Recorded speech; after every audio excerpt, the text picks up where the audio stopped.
With questions in the air over the future of Canadian energy, Prime Minister Mark Carney says he's serious about getting big things built. It's a critical time for our country. Promising Alberta oil patch executives his government will fast-track major infrastructure projects. The world's certainly more divided and dangerous, and the imperative of making Canada an energy superpower in all respects has never been greater.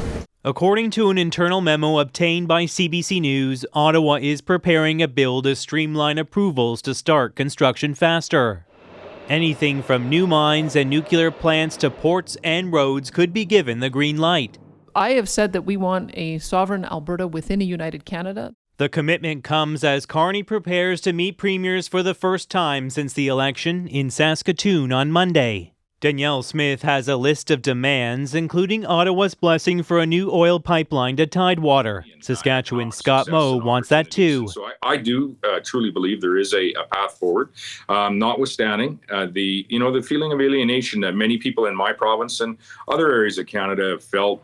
Also on the agenda, breaking down internal trade barriers like limits on the movement of workers between provinces. Let's get rid of all this regulation and red tape that's prohibiting us from moving forward at a rapid speed, because it all depends on the speed right now. Moe has now cut a deal with Ontario's Doug Ford to do just that. Carney says the feds will do their part to resolve an issue that's been talked about for decades and free up trade inside Canada by July 1st. JP Tasker, CBC News, Ottawa. Catherine Cullen, host of The House, is in Saskatoon ahead of that high-stakes meeting. And Catherine, this feels a lot more consequential than most First Ministers' conferences.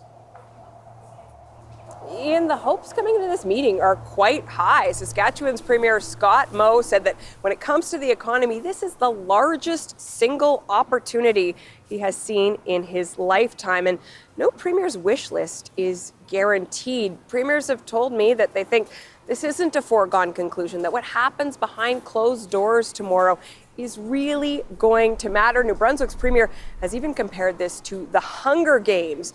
Now, the premier certainly, yes, they're interested in fast-tracking particular projects. They are also, though, interested in getting federal money for those projects. It's not clear how much of that is on the table. And Alberta Premier Danielle Smith has really upped the pressure in her own case. She has said she wants to see a pipeline to northwestern BC to the coast. It's not clear that BC is on board with such a project. But Smith said if a oil pipeline doesn't go ahead, it sends a bad signal to Albertans about national unity. And we know that she had a private meeting with the Prime Minister here tonight. Now, he also has to think about the concerns of Indigenous leaders. Some have suggested they are worried that their concerns are going to be brushed aside in this fast-tracking process. And so in Saskatoon, Ian, one of the Prime Minister's biggest promises is about to be tested.